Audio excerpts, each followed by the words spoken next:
19. Council started off in closed session tonight at 3:30 p.m. Reviewing minutes from a closed session of a special meeting, minutes from a confidential closed session of regular council, one matter regarding personal matters about an identifiable individual respecting boards, committees, and public appointments, and two matters regarding labor relations or employee negotiations in a position, plan, procedure, criteria, or instructions to be applied to negotiations carried on behalf of municipality respecting the city manager position. So now that it's 7, we're opening in the open session. Going to call for additional business if anyone has any additional business tonight. Councillor O'Leary, or sorry, Deputy Mayor O'Leary. Thank you, Your Worship. I'll be talking about the new OnSong calendars, and I have end of the year comments. Good. And I'll have some end of the year calendar comments. Anyone else? Staff? Wayne, you don't want to wait till the end to say anything? Good, good, good. Disclosure of pecuniary interest, general nature thereof. Start at the far end. Councillor Thomas. Yes, Your Worship, I'll be declaring pecuniary interest on item 12E, farmers market parking, as that is my wife's place of employment and our family home. Good, thank you. Councillor Dodd. Thank you, Worship. I'll be declaring a conflict of interest, pecuniary interest on items 12B due to my employment.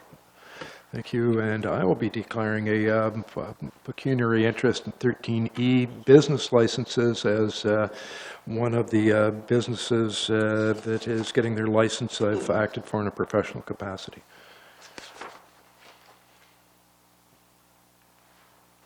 So we're down to 6 already. Confirmation of minutes. Moved by myself, seconded by Councillor Kapke, that the minutes of the special council meeting held on November 13th, 2019, as printed be adopted. All in favor? That's carried.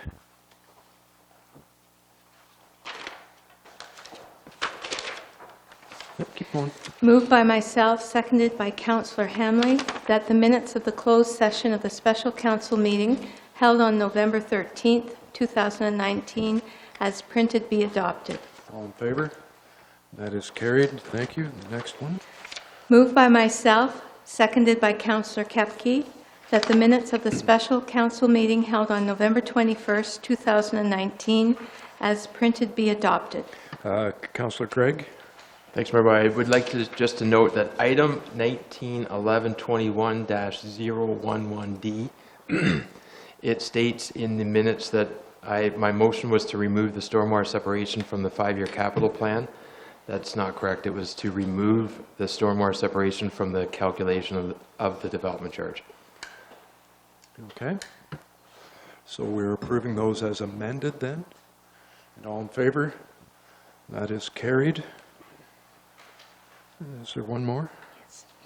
Moved by myself, seconded by Councillor Kapke, that the minutes of the regular council meeting held on December 2nd, 2019, as printed be adopted.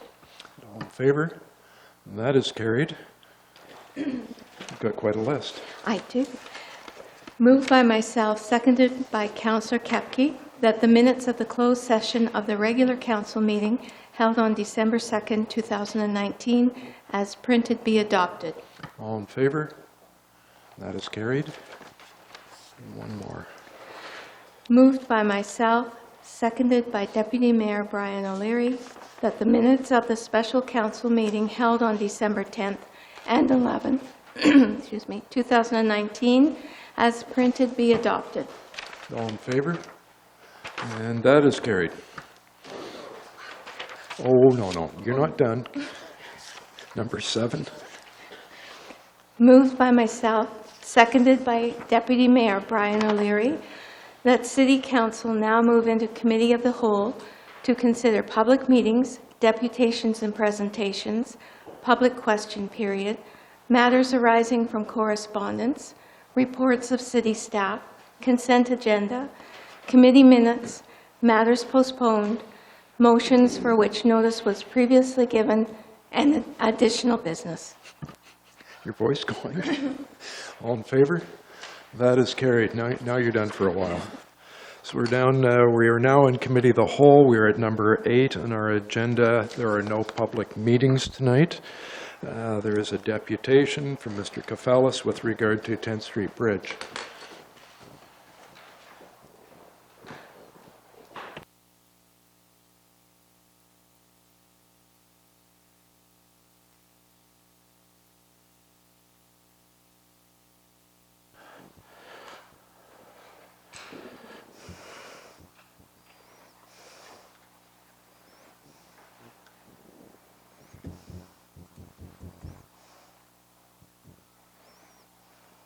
Thanks, folks. It's Dennis Kafalis, your Director of Public Works and Engineering for the City of Owen Sound. This will be our first presentation, actually, on the 10th Street Bridge, a small project that we're currently undertaking.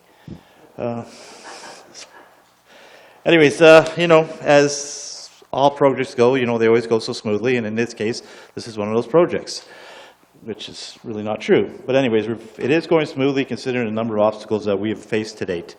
One of the first things we had to do was to actually be able to shut off the water along the 24-inch main that runs along 10th Street. Well, needless to say, there's a couple of valves. One worked, one that didn't work.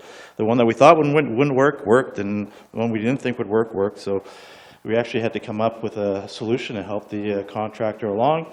So one of the big things, the service that we have at our disposal is a company that provides a line stop, where they install this device on the main, and then they incorporate it where they insert, it's almost like a valve itself within the pipe, and you're able to shut off the water.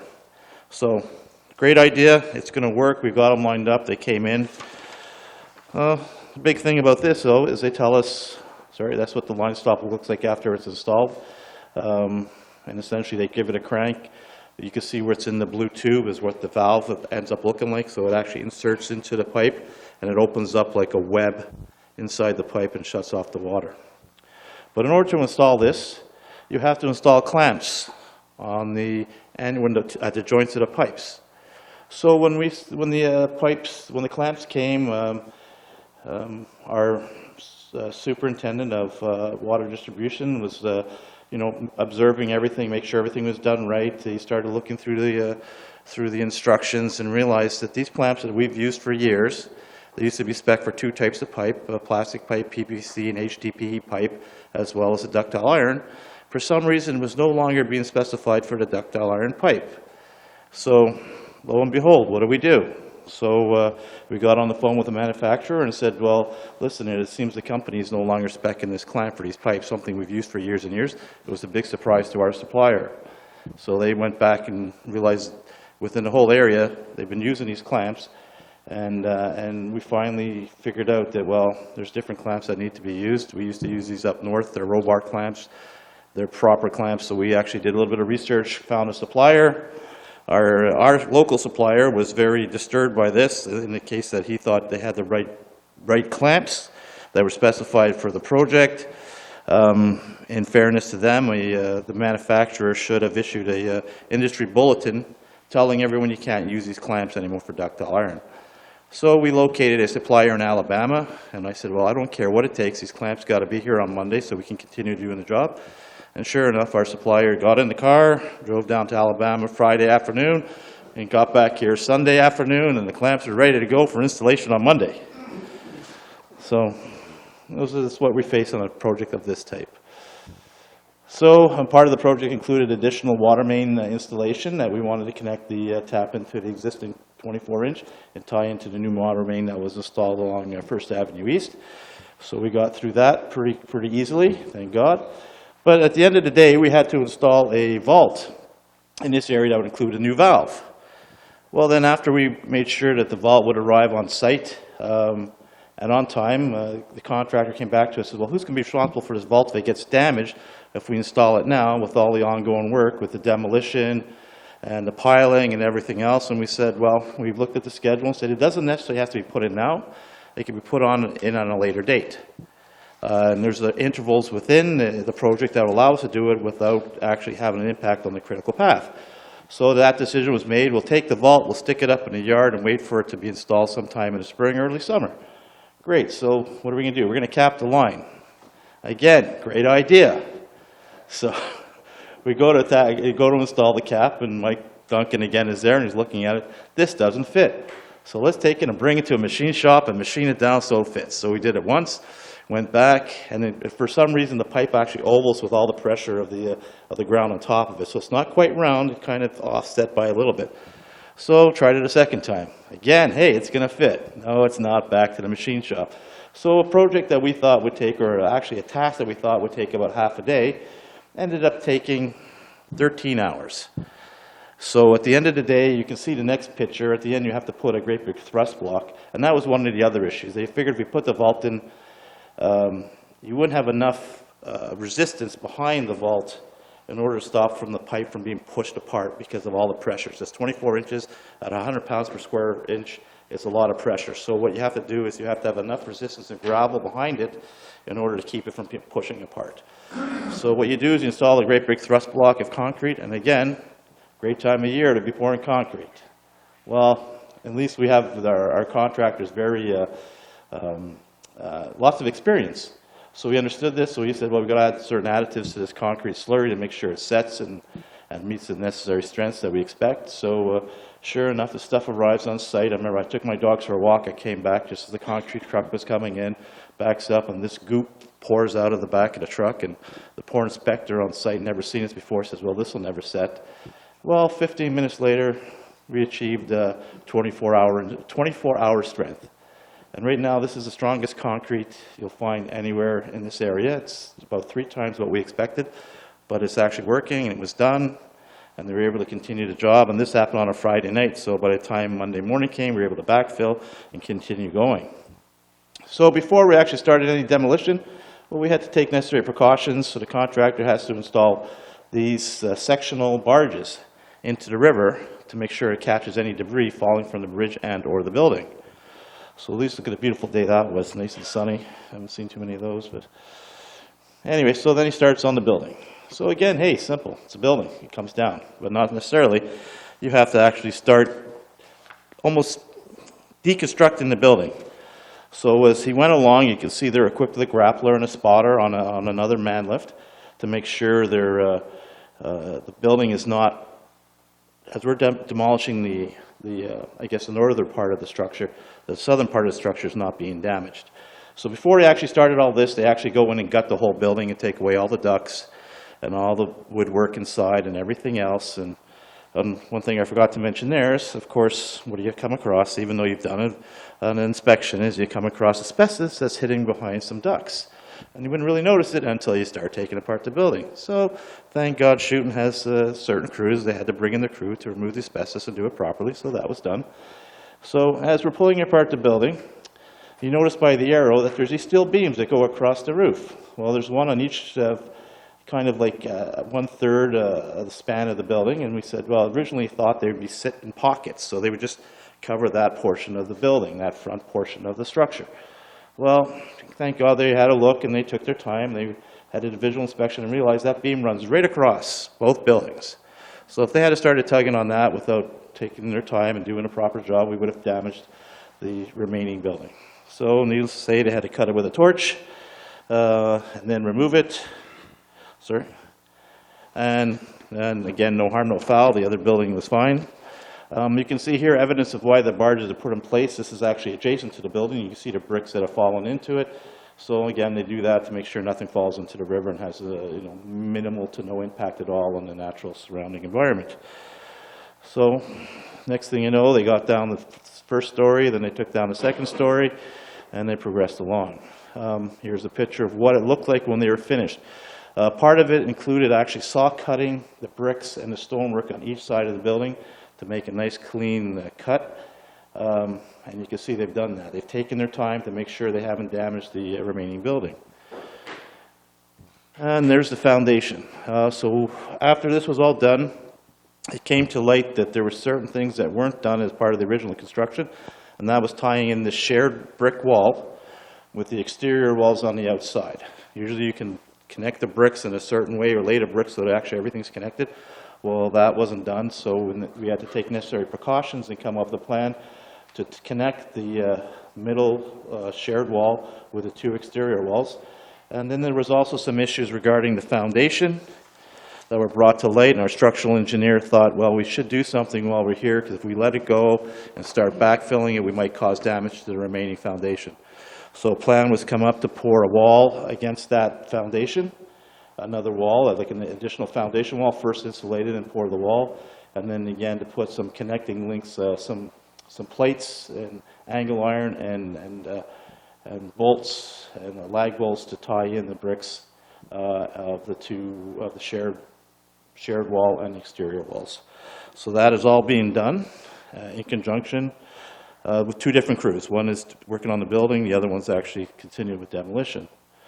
So as they approached the bridge, we had to strip off all the asphalt, which they did.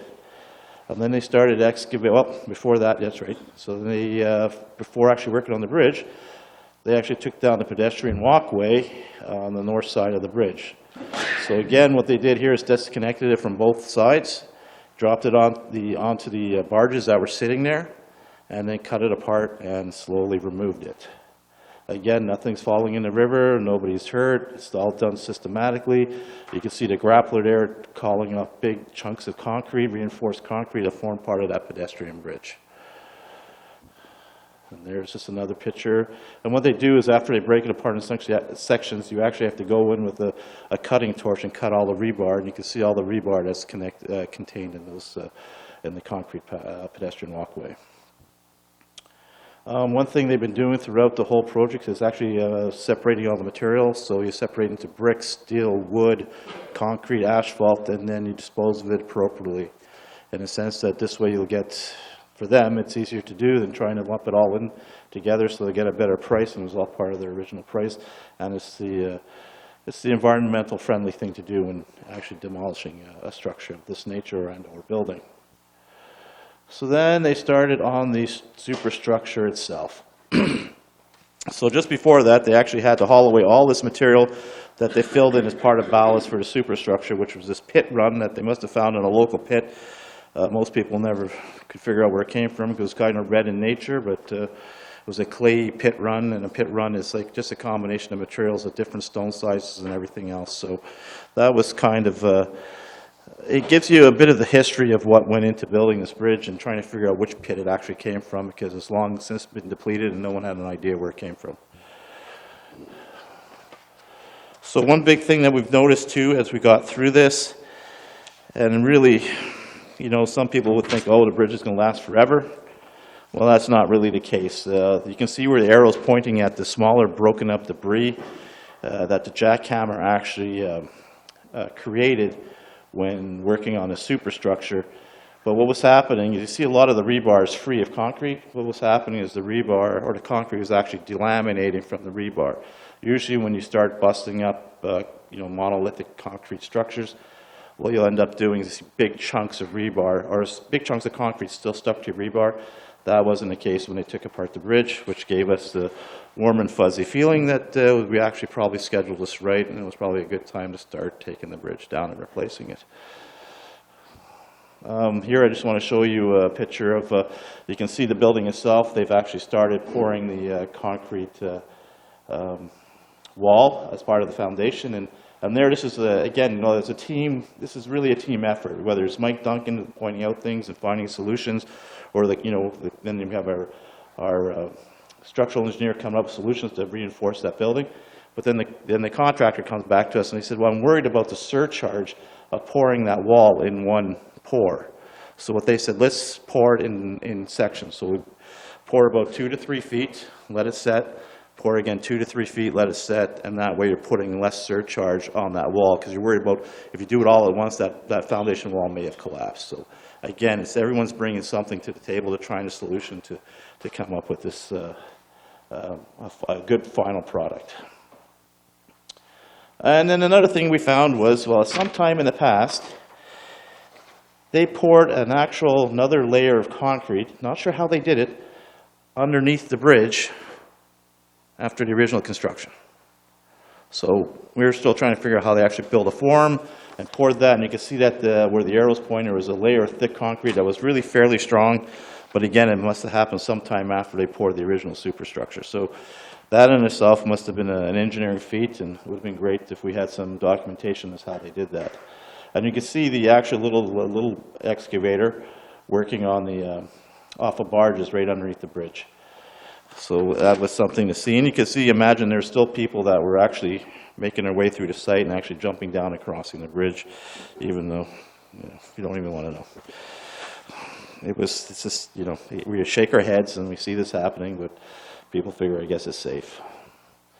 So now you can see most of the superstructure is gone. The barges are still in place. They're cleaning up that debris. And again, this is all of the rain or shine, snow, whatever, people are working, they continue to work. And you can see them actually lifting off the little excavator off the barges. And then they started working on the wing walls and the abutments on each side. So here again, you can get all these attachments for your excavator. So now they've got the jaws on there that actually can pull apart the wing walls and actually pulverize the concrete as well. One big thing that, we're all, like I said earlier, we're all part of a team. And one big thing you can see by these green stakes is that we have a force main that was running underneath the wing wall closest to Shoppers Drug Mart. So before we had to coordinate, before they started that demolition, we had to coordinate, make sure we had staff on site with the necessary pipes and clamps and parts to make any repairs to the sewage force main, because you're talking, I guess, maybe not 50% of the city, but the sewage is flowing underneath there, so we want to make sure we're ready just in case it was damaged, so that we can make repairs instantaneously and shut down the lift station, because we had about 6 hours of storage at peak time, so we were all ready to go, all coordinated. And thank God nothing was damaged, but Murphy always, if you don't plan for Murphy, he usually strikes, so we were planned and ready to go. So like I said, the project has gone smoothly. And you can actually see where the arrow's pointing at the newly poured foundation walls too. But again, we've run into a lot of obstacles, but it's gone fairly smoothly because we've addressed everything. We've worked as a team. We've come up with good solutions. We are behind schedule from where we want to be at this particular time. The next stage of the project is going to start with Powell moving in to do the sheet piling on the west side.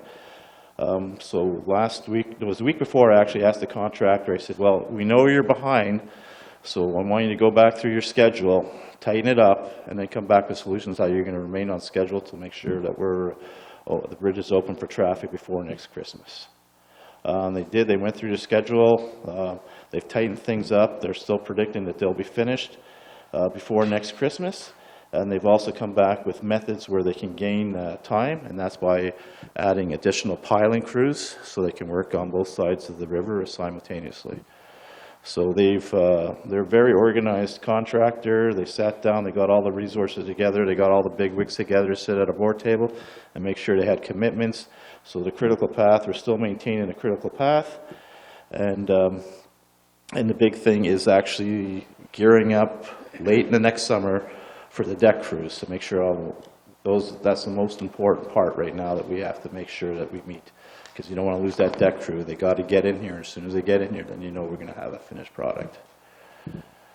So I hope I didn't go too fast. Questions?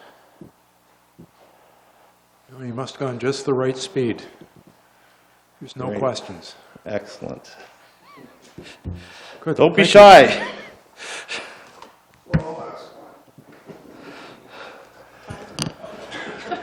No. Dennis, I've been asked by a few people, why not round-the-clock labor? I should have asked that ages ago. Why not round-the-clock? And I just wonder if you could speak to that. It seems to be on residents' mind. Well, there's people that live downtown. So you work around the clock. How they're supposed to have a quality of life too. So you work within the confines of our, like within our notice bylaw. I mean, we can, if it's emergency work, definitely we're going to work 24 hours. Again, it's finding crews to be able to work 24 hours, and then of course, if you do, there's a premium associated with that. So I think in this case, and I think what people forget is a lot of these projects, our staff has to be available too. And it's not like we have crew after crew. I mean, Mike Duncan he's working his 40 hours, well, he's probably working more. He's always available, but I think the main thing is is, you know, there is a quality of life. People live downtown, they're entitled to a quality of life. It's the premium associated with working 24/7. Again, necessary precautions as we put in place to work at night. And again, we have to look out for our own forces too, that, you know, Mike Duncan found a lot of stuff here and came up with a lot of solutions to make sure this project stayed on schedule, or to this rate, that will be, as much as it could, stay on schedule at those different facets. Others? Seeing none, thank you very much. We look forward to the next report. Public question period. If there's any member of the public that wishes to ask a question of council, now is the time. And I'm seeing no one moving to the microphones. Correspondence received. We have not received correspondence which we need to consider. So we're down to 12, the reports of city staff, starting with 12A. Ms. Palmer, I think you've got 12A and B. Welcome. Yes, please.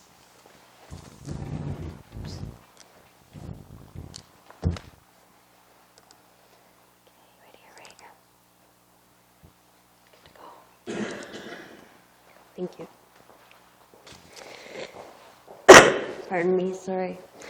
Through you, Mr. Mayor, so the report in front of you tonight is CR 19-132. It's regarding electronic bid submissions and the purchasing bylaw housekeeping update. Nearly as exciting as the 10th Street Bridge to all of us, I know.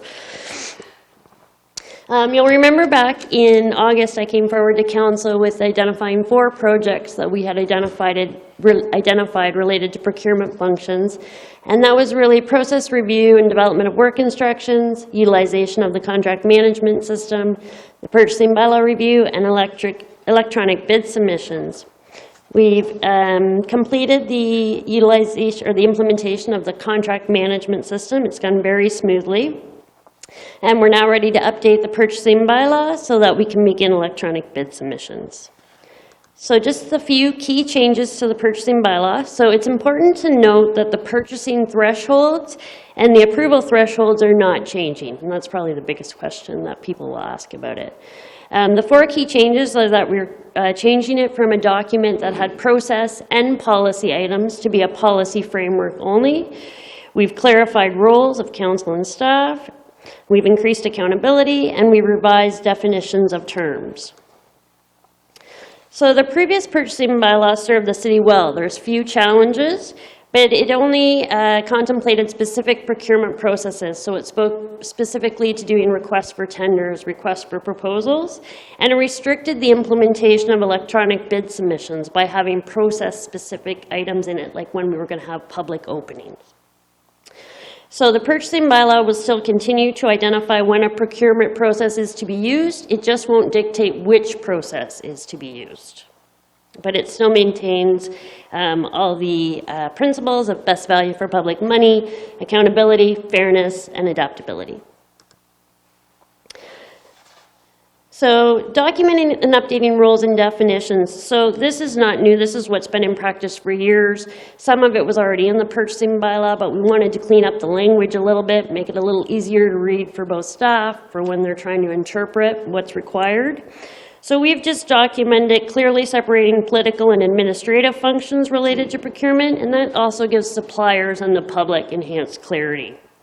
It'll minimize financial and legal risks to the city from any perceived appearance of bias, and it enhances accountability for staff. So the whole reason we're doing this is electronic bid submissions. So why can't we just continue with paper submissions? The answer is we could, but there's a lot of reasons why it's not the best alternative for the city. Currently, when we receive a request proposal or request for tender submissions, there are multiple paper copies. So every member of the evaluation committee gets a hard copy. There's also an original hard copy that stays within the bid document file. That becomes part of our contract. And then at the end, we end up shredding multiple documents. So it also costs us in terms of currently the way we're set up with a city pay model for our system. So we've captured in operating savings approximately $10,000 a year that we'll save by going to the vendor pay model, which also enhances and allows for electronic bid submissions. So we reduce our costs through improved process efficiencies. So if you think of things like when we receive a tender submission and it has pages of unit pricing, a staff member then takes all those unit prices and inputs them into a spreadsheet to compare the arithmetic to make sure of the costs. It's exceptionally time-consuming. And the biggest is the overall impact of the paper-based bidding process, be able to eliminate that paper and having electronic submissions, and that's also how they'll be reviewed, will be electronically.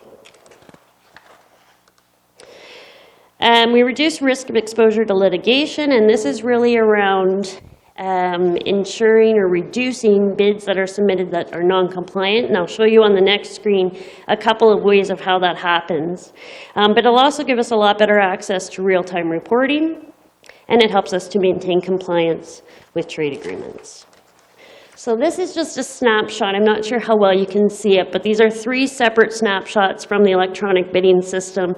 So if you can see in the top bar, there's schedule of prices, and there's a green check mark, there's subcontractors, and a red exclamation mark. So that tells the bidder this is what they see when they're going through the system. So they can see they completed all of the required forms and the schedule of prices, but that red exclamation mark tells them they haven't completed that field about subcontractors, and it won't let them continue and submit their bid until they do that. The second section on the screen is an example of how they put in their unit pricing, and the system does the calculation for it. So they don't have to do that arithmetic. And I know it sounds a little bit silly when you think about doing arithmetic, but when there are pages of items to price, and all varying quantities, you would be amazed at the number of arithmetic errors that we see, and then we have to go back and validate.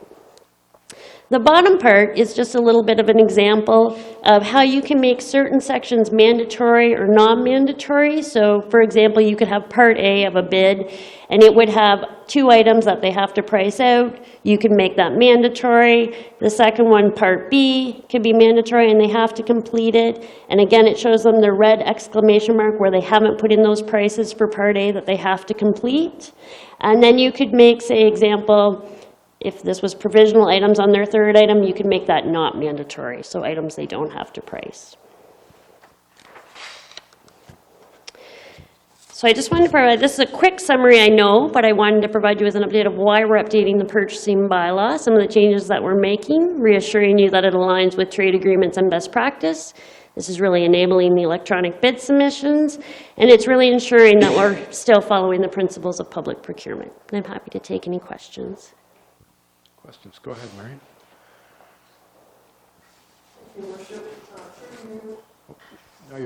Thank you, Worship. Through you to Ms. Palmer. What do you do? Do all bids now have to be submitted electronically, or do you still accept some paper bids from people who are not computer savvy, or just a small snowplow operator? That's a great question. Through you, Mayor. So this is going to apply for any contracts that are over $25,000. So this will not be where we're out gathering 3 quotes for a small dollar. This will be our larger contracts that we're dealing with. Go ahead, John. Michelle, through your worship, you said that one of the reasons for this new bylaw was to mitigate or to reduce legal liability potentially. Can you speak to that? Sure. So that's in a couple areas. So one was in clarifying the roles between staff, council, and suppliers.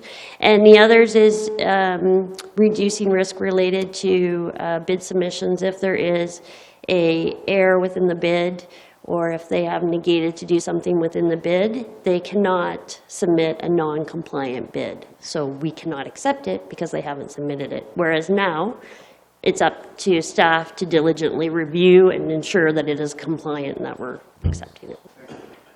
Others? Questions? Seeing none, go ahead. I would move the recommendation, Your Worship. Thank you. All in favor? That's carried. Thank you. I think you've got the next report. I do, thank you. The next report is CR 19-142. This is award of NRFP 19-068, Insurance and Risk Management Services. So The recommendation is regarding the award of the above-noted request for proposal to BFL Canada Risk and Insurance Services, Inc., the highest scoring and lowest cost proposal received at the price of $775,996, excluding taxes. It's easy. Questions? John, or, sorry, the other way, Richard? I'll move the recommendation, Your Worship. Any other discussion? Seeing none, I'll call the question. All in favor? That is carried. Thank That you. was easy. Thank you. So that's, Michelle's come 3 or 4 times to reports, and we haven't been able to stump her with a question yet. She always seems to have the answer. Thank you very much. Next, at 12C, a report from Ms. Bloomfield with regard to new deputy clerk and deputy treasurer. Thank you, Your Worship. I would like to introduce our new deputy clerk, Jamie Eckensweiler. We are very excited to have him joining our team here at the city.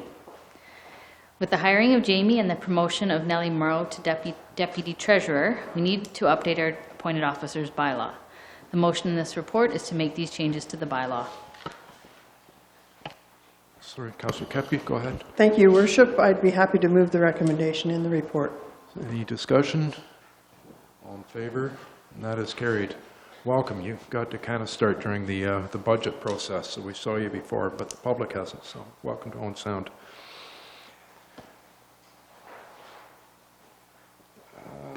Engineering Services, 12D, Subaru. Who's doing that one? Is that Dennis? Oh, sorry. Who's doing this? Just still enjoying the afternoon. Okay, to hit your button there so we can, good, you're on. Through your worship, the Subaru Triathlon Series has approached the city to hold an event in Owen Sound on Sunday, September 13th, 2020. The event will consist of 2 races. In the morning, the Olympic distance triathlon will be held. Athletes will be expected to swim 1,500 meters, bike 40 kilometers, and run 10 kilometers. In the afternoon, the sprint distance triathlon will be held. Athletes will be expected to swim 750 meters, bike 20 kilometers, and run 5 kilometers. During both races, a duathlon will be held, matching the biking and running distance of each of the respective races. But instead of swimming, athletes will be expected to run a 2-kilometer sprint in place of the swimming event or swimming sport. Organizers anticipate between 200 to 300 athletes completing in the Olympic distance and between 300 and 400 athletes competing in the sprint distance. Since the report was completed, the organizers were able to schedule a preliminary meeting with city staff, Grey County, and police services this past Friday, and to discuss many of the different details and aspects of the proposed event. And they've actually been able to provide some mapping of the routes for each sport. The event will be staged at Kelso Beach and Kelso Park, with the swimming occurring off of at Kelso Beach. The cycling will use the Eddie Sargent Parkway and Gray Road 1 as far as Payette Point, just north of Concession Road 20. And the running will take place in Kelso Park, or starting in Kelso Park, and making its way south along First Avenue West and the Harbor Wall. A more detailed report will be coming to council outlining the specific details of the routes and a little more information regarding the schedules and any other smaller aspects. The reason staff is asking for conditional approval so that the organizers can start promoting the event. Great, thank you. Councillor Thomas. I'd like to move that recommendation, Your Worship, and just observe that a number of years ago when we had the triathlon here, it was estimated the economic spin-off to the community was somewhere in the neighborhood of $100,000. So I think it's very exciting that the event is coming back to Owen Sound, and I'm hoping that this will be the first of many return visits to the community. Great, thank you. Other comments? Seeing none, call the question. All in favor? That's carried. And any idea what year it was here last? I can't remember, but it was big, so it is great to have it back, and I know some of the local people have worked pretty hard to get them to come back, so that's great. Ms. Coulter, 12E, Farmers Market Parking. Thank you, Your Worship. With the completion of the Downtown River Precinct Phase 1, parking at the back of City Hall has changed. There's really 2 lots now. Lot 1 is directly behind City Hall, and then a new Lot 6 is immediately east and west of the new Farmers Market deck. In order to ensure the spaces are available for the market vendors, we're proposing minor modifications to the traffic bylaw. It would be reserved from 11 p.m. Friday till Saturday at 2 p.m. for market vendors in that area. As well, there needs to be 2 spaces for the market manager dedicated along the deck as well, as per our agreement with the Farmers Market Vendors Association. So the recommendation is that you would ask us to bring forward an amendment to the traffic bylaw, and that we would apply set fines related to the reserved parking spaces. Great, thank you. Councillor Dodd? Thank you, Your Worship, and with the recommendation. Any discussion? Seeing none, all in favor? That is carried. I think it's back over to you, Pam, for the next one. Do you want to bring in council? Oh, It didn't go through.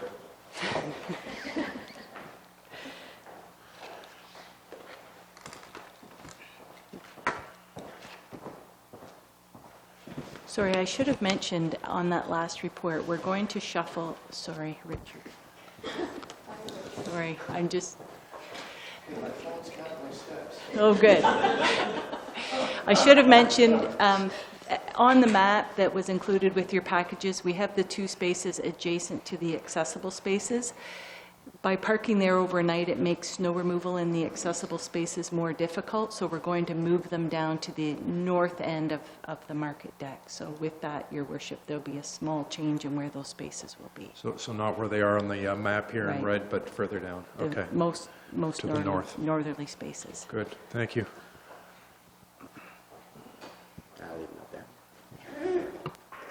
Just wait for Councillor Thomas to put a couple more nicks in his Fitbit, and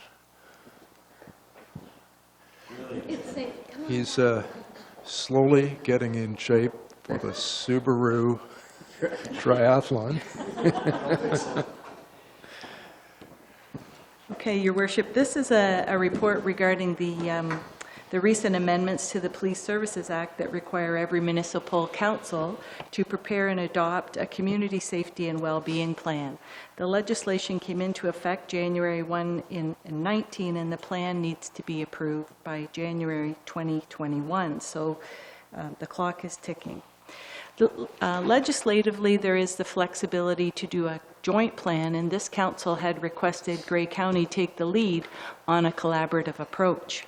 So Bruce and Grey counties have joined together. A coordinator's been hired, a steering committee as well as an advisory committee have been formed, and the terms of reference for each of those committees was attached to the report.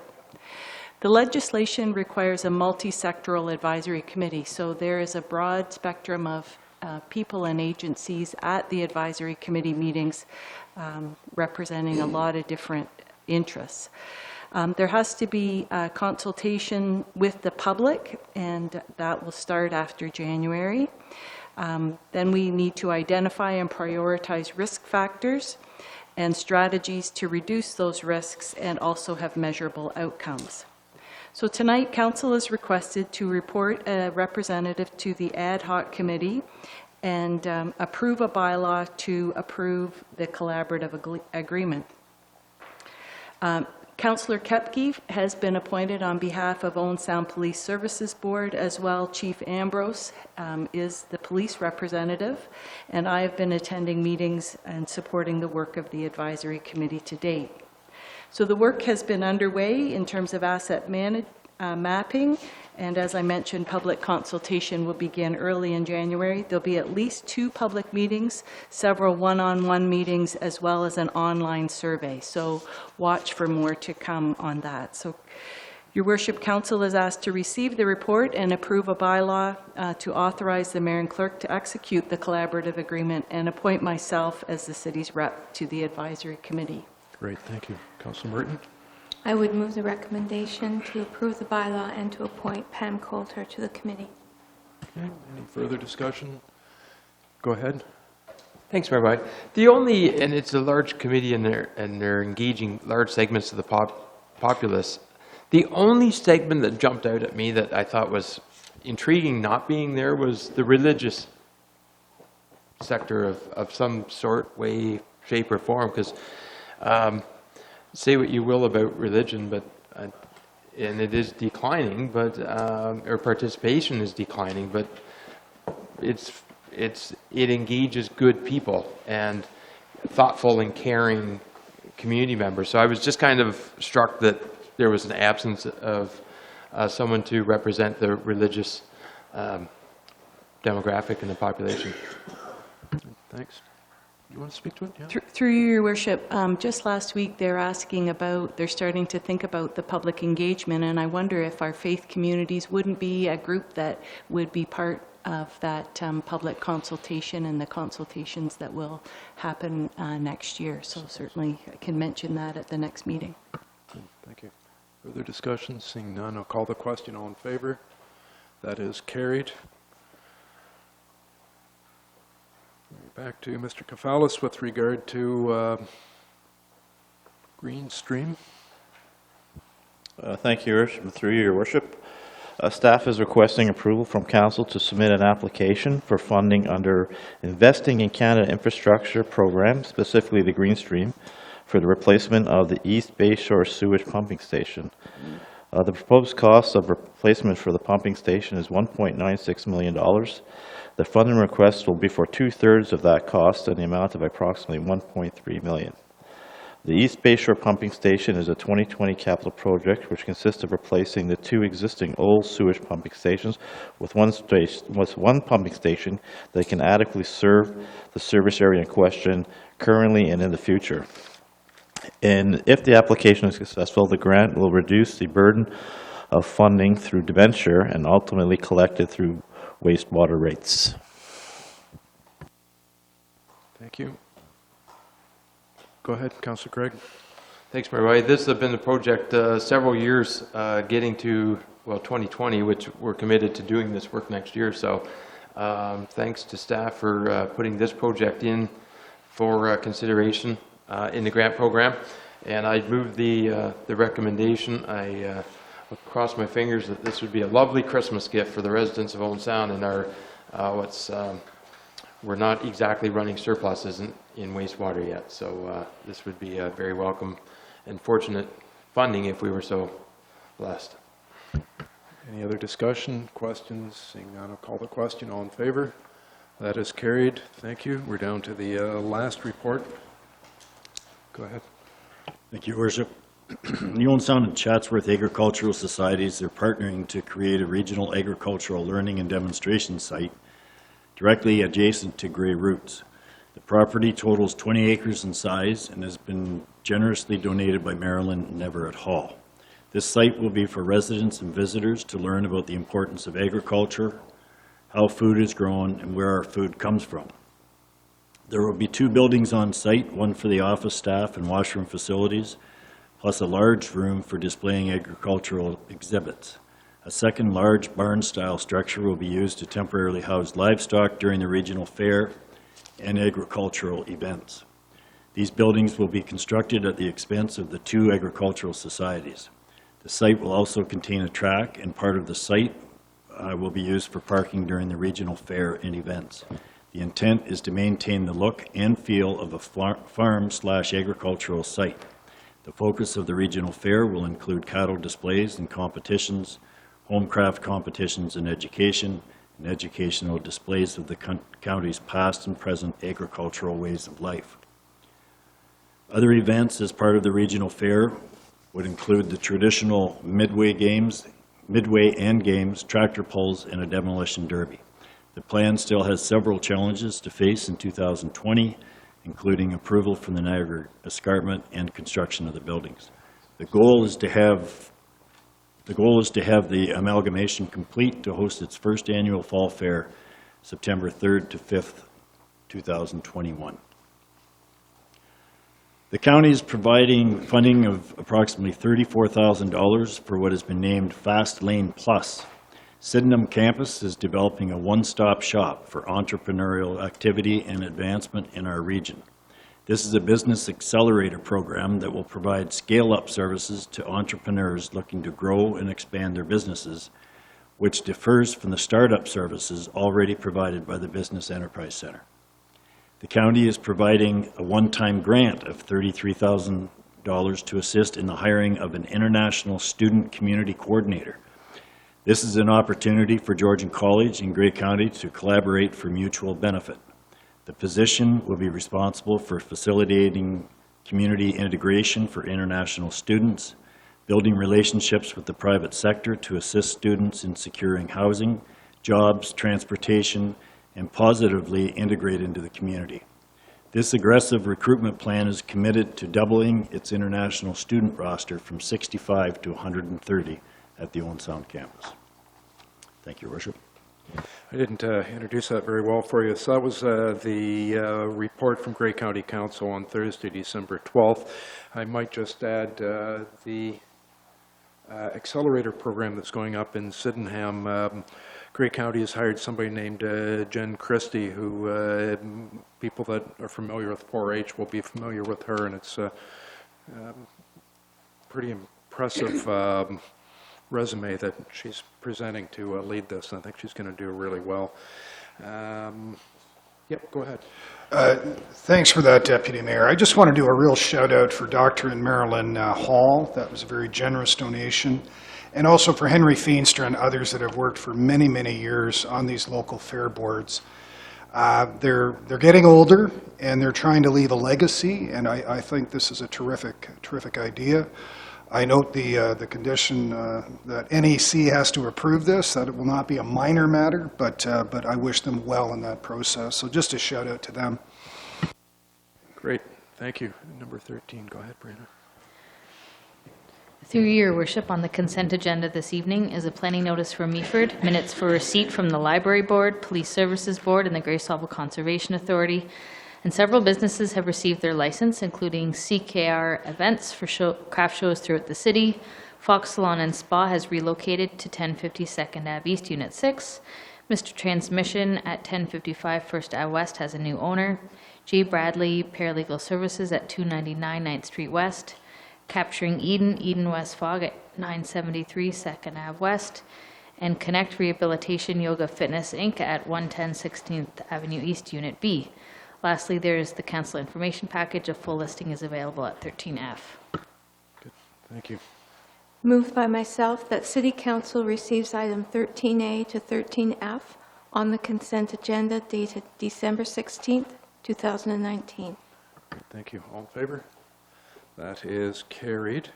If I can go back to 13B, is library. Thanks, Your Worship. It was really a business-as-usual kind of a meeting, but I did want to make note that we said goodbye to our longtime board member, Rick Holland, at that meeting. Rick has moved to the west to be closer to family, Rick and his wife Alice, and we're really sad to see Rick go. He was a valuable board member. He did a great job for us as our Finance Committee Chair for at least 4 or 5 years. And so if anyone listening has an interest and wants to join the most exciting board in Owen Sound, we do have space on the library board and are looking for members presently. Great, thank you. Owen Sound Police Services Board, Councillor Koepke. Thank you, Your Worship. Police Services Board meeting of October 23rd. The reports that were provided are self-explanatory if you have questions on those. I will mention, though, that Police Services are working on their business plan, which will be from 2020 to 2022.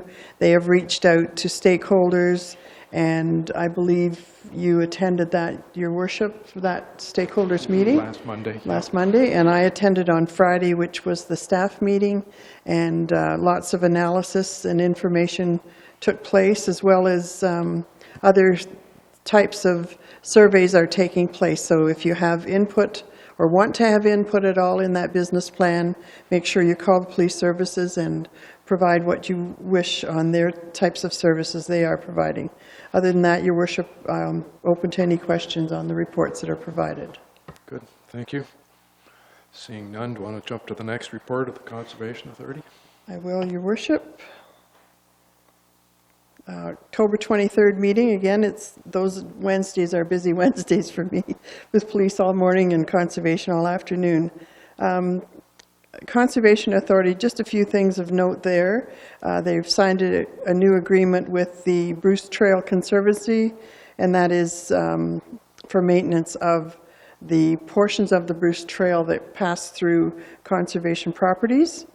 The board received a very excellent presentation on a software demonstration on flood forecasting, so it was very, very informative on that topic. And one other thing of note, a new 5-year agreement with the County of Grey for the Grey-Salvo Conservation Authority to provide forest management, bylaw enforcement, and property and trail management to Grey County forest properties and the Grey County Rail Trail. So that was executed as well. With that, I'm open to questions. Good, thank you. Any questions? Seeing none. Thank you. So we're down to 14 on the list. Councillor Dodd, I think you're presenting minutes from Corporate Services. Thank you, Your Worship. We had 4 reports coming to this meeting. It was actually quite a good meeting, even though having me a little bit short on the agenda. First report we got was the third quarter financial update. Just as a brief synopsis, Police Services Board, they're estimating a year-end surplus of about $300,000. We had some wage gapping with a surplus of about $75,000. Last year, as we all recall, in 2019, we weren't sure if our OMPF funding was going to be on par or not. So what we had done was put some of that $265,000 into a contingency fund. Obviously, it turned out that that money was accessed for us if they weren't going to withdraw it. So we had a good chunk of money sitting there in surpluses or a contingency fund. As we're all aware, also, throughout the province of Ontario, the property assessment is done through the Municipal Property Assessment Corporation, and throughout the province, large commercial corporations, businesses, and big box stores are appealing their property tax assessment values. This year was no different, except we got hit with a little bit heftier municipal tax write-off. The multi-year assessment board decision for 2019 was $1.6 million. This decision resulted in an unbudgeted amount of about $800,000. And therefore, any of the surpluses that were previously discussed from the police board, wage gapping, or the contingency fund would be helped to offset that unbudgeted amount. Any surpluses that, or any remaining unbudgeted amount deficit that would remain would be coming from the tax stabilization reserve, and therefore would have no effect on the current tax bill. Our second report that we received was regarding the Grey-Salvo Conservation Levy. This is a previous notice of motion from Councillor Gregg for the committee. Currently, the levy, which was paid as about a 1% levy, is currently paid to Grey-Salvo Conservation Area through our water rates. The notice of motion from Councillor Gregg was to examine whether the levy should be applied to the water rates or from the municipal tax base. Both information was provided by staff and by Councillor Gregg. Research noted that basically it was basically almost a kind of a each municipality handled the situation differently. Some did it from taxation, some did it from water.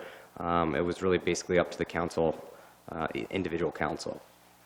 If the levy was funded through taxation, what was discovered was this would not decrease water rates. That was one discussion that came up and one of the arguments that came from there. But ultimately, if we did remove the levy from water and put it to taxation, it wasn't necessarily going to reduce the water rate. Therefore, we had a great fulsome discussion on the matter, and it was voted by committee to continue funding the levy from the current water rates. We got a report, a Run Water Advisory Building Policy report. This is basically just a staff requesting that a policy be in place to standardize the current best practice approach, as well as identifies who is responsible at each stage of the process and dictates what information will be provided during a Run Water Advisory. A little more structured. Everyone kind of knows what they're getting when we have to do a Run Water Advisory. Billing during the Run Water Advisory is to be based on historical consumption, so the actual water consumption during the same billing period in the prior year, or the average consumption during the 3 most recent billing periods. The next report we received was about the WSIB premium projections, and I'm going to scoot over to the Director of Corporate Services to give the 2020 projections. Thank you. Through your worship, this was a report that we brought forward to Corporate Services in advance of our operating budget, just to give a heads up as to what's happening with WSIB. So the whole framework of how WSIB premiums are collected is changing and starting in 2020.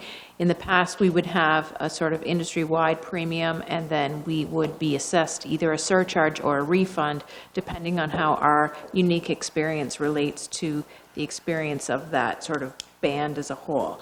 And so that resulted in some significant fluctuations year over year as we looked at either large surpluses or large rebates or your large surcharges. Going forward, WSIB is looking at a 6-year history, and they're coming up with what the percentage would have had to have been over our last 6 years in order to capture not only our premiums, but each of those surcharges and rebates. As a result, our premiums are expected to go up. Well, they are going up in 2020 from 3.15 in 2019 to 3.88. That results in a total estimated increase citywide of just over 230,000, and 120,000 relates to our non-police and fire employee groups. Depending on how we perform with WSIB over the next years, we'll have an ability to have an immediate influence on that premium. So our hope is that as those bad years fall off that are 6 years ago, and our good years start adding up, that we will see those premiums come back down. And one of the things that the city is doing in order to be proactive in that sense is we have hired a health and safety person that's going to be dedicated towards reducing those lost time injuries and getting people back to work, as well as preventing injuries from going on. That's a good job, Kate. With that, Your Worship, I'll move the approval of those minutes. Good. Any questions for anybody? From anybody? Seeing none, call the question. Approve those. All carried. Thank you.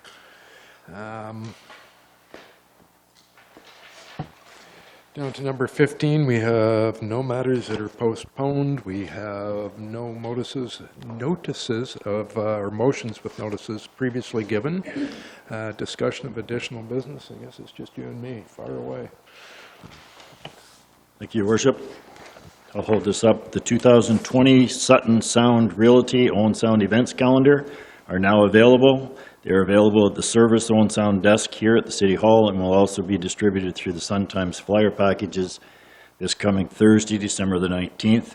There are lots of great photos in the calendar, and when you thumb through it, you realize how much is actually happening in the city. So keep your eyes out for those in the flyer packs this week. Thanks, John. End of the year comments. Well, I have to preface this a little bit. In the upcoming agenda for the Community Services meeting on Wednesday, our Chief Building Official has provided the following statistics.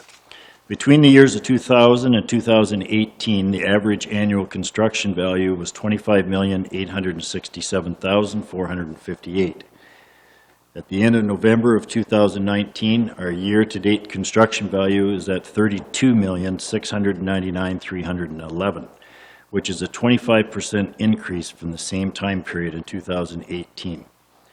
In addition to that, between January 2014 and December 2018, the Building Division issued permits for an average of 45 new residential units per year. And in 2019 alone, building permits have been issued for 141 new residential units, which is more than 3 times the annual average for the past 5 years. So those are pretty significant statistics for a lot of different reasons. One of the reasons I want to point out is the strain that it puts on staff. When the city is that busy and that much on the go, and I like to think I spend a lot of time with the directors and department heads just popping in from time to time. I've never heard one of them complain about being too busy. And so I just want to thank Kate Allen and Pam Coulter, Dennis Kafalis, and Brianna Bloomfield for everything you do.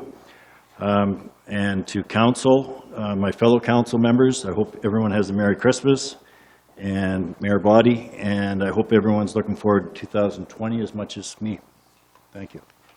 Good, thank you. That cuts down some of what I was going to have to say.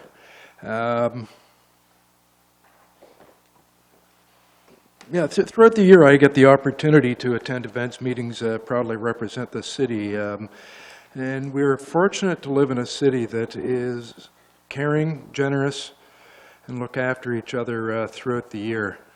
A lot of hard work goes in around our city to help others. Much of it goes on behind the scene by volunteers who ask for no reward or recognition. So to the volunteers that make our city, the true volunteers that make our city work, we say thank you. Again, I'd also like to thank all of our city staff. Wayne and I went a couple weeks ago to deliver poinsettias, and we don't get out, at least I don't get out to the different departments enough to be able to go to the Works Department, go to the parks, and talk to people about what they're doing. And there's a lot of expertise. You know, we could talk about Michelle coming and being able to answer those questions as an example. People that are driving the snow plows know exactly where to put the blade, how much salt to drop. There's expertise, what pattern they're doing as they're going around town. The park staff worked very hard to have the ice rink ready to go weeks ago, and then it got soft again, and I know they weren't happy about it, but they really try and perfect that. And it's not just in this building that we see them, it's throughout the city. And I really have to say on behalf of council that a big thank you to all of staff from top to bottom, left to right, that make Owen Sound a better place to live. I try annually to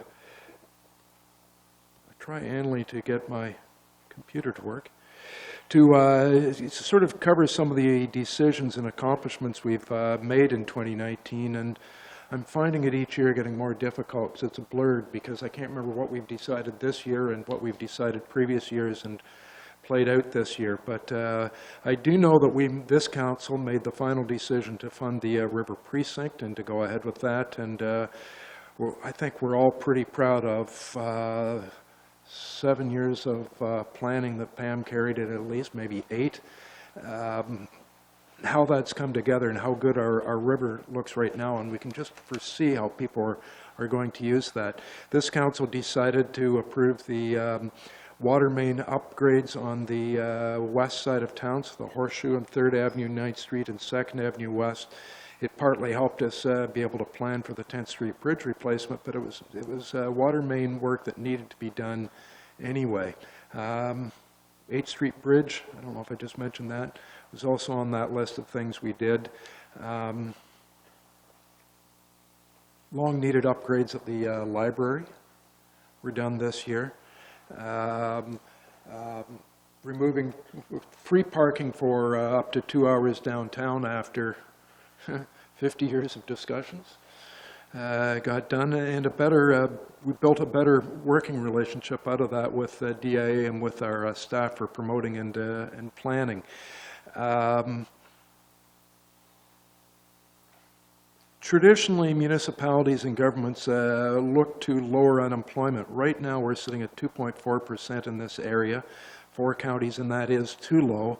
But it gives us opportunities to attract new residents to Owen Sound that can work. We've brought in jobs. We've brought in STEVCon, packaging that we just welcomed this year, Bruce County, our Bruce power supplier. BWXT, I think I cut the ribbon this year for the doubling of the size of McLean Engineering, who makes electric operated big mining equipment. Very, very precise stuff, and they've doubled their size. Belwick, I think, opened this year. That might have been last year, and much larger. We just recently approved the 100-room hotel. We've been working with Southbridge, and they maybe re-announced their expansion of long-term care. You've just hit on the 312 building permits, 46 million, which is almost double our average over the last 20 years. 2019, we've issued 37 new business licenses, 8 new home occupation licenses, 11 hawkers and peddler licenses, 1 refreshment vehicle license, 5 businesses ownership changes, 10 new licenses to businesses that were located from outside have moved into Owen Sound. And there's approximately 13 more business licenses right now just waiting for final approval.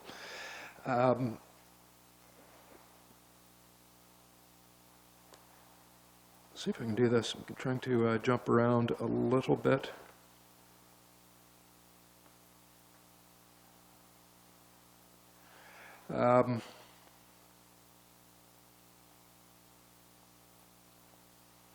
So on behalf of council, we want to thank staff, we want to thank citizens for the support throughout the year. We hope everyone gets a good chance to go and hang out, relax over Christmas time, take off the tie, take off the work boots, throw away the cell phone, leave it turned off, and enjoy yourself. And we look forward to coming back and continuing to make our city better in 2020. So to all of our citizens and all of our neighbors throughout Graham Bruce, we say Merry Christmas and Happy Holidays, and thanks to everyone.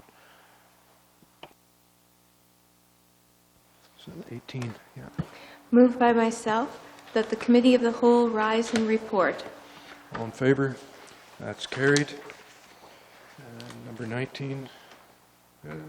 Moved by myself, seconded by Deputy Mayor Brian O'Leary, that the action taken in Committee of the Whole in considering public meetings, deputations and presentations, public question period, matters arising from correspondence, reports of city staff, consent agenda, committee minutes, matters postponed, motions for which notice was previously given, and additional business be confirmed by this council. All in favor? That is carried. Notices of motion, seeing none to be given. Bylaws, Ms. Bloomfield. Through your worship, the bylaws listed for approval on tonight's...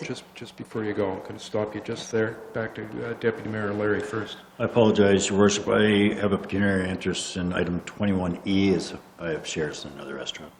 Okay, now go ahead. Thank you. Thank you, Your Worship.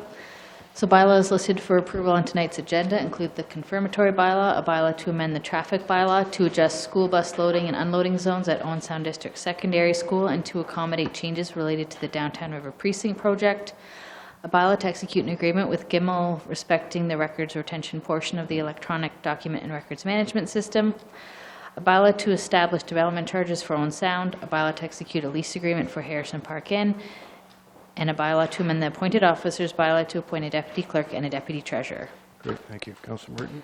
Moved by myself, seconded by Deputy Mayor Brian O'Leary, that bylaw numbers 2019-196, 197, sorry. He can't second it. Thank you. Can you do that? I guess I can do this. A pause. Read that one. Maybe get you just to start over then from the top. And That's my name. Oh, Dodd. That's my name, Travis Dodd. Starting again. Moved by myself, seconded by Councillor Dodd, that bylaw numbers 2019-196, 197, 198, 199, 200, 201 be passed and enacted. And all in favor? And that is carried. The one thing that we forgot to cover is New Year's Eve up at the Julie MacArthur Rec Center starting at around 4 o'clock. So just watch for advertising. It's a great family event for kids with skating and all kinds of fun activities. And it's a great way to spend New Year's Eve with kids and still be done by 8 or 9 o'clock. So again, happy holidays to everybody. We'll see you next year. Good night.